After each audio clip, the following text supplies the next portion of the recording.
So we will be trying the driverless car. Pagkakatiwala namin ang buhay namin sa driverless car.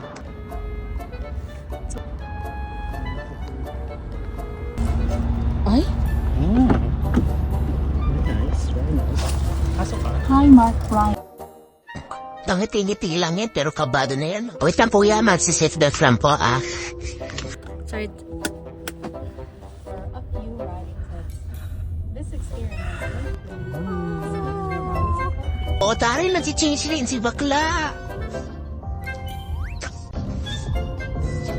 There, feeling ko may driver talaga tayo.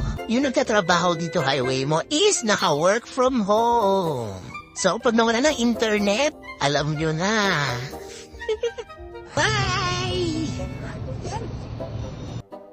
Girl, hindi doon natatapos yun. For the second time, nag-book ulit kami dahil free pa naman siya during that time. Parang free trial ang pick. At dahil kampante na ang lola nyo, sa unahan na siya umupo.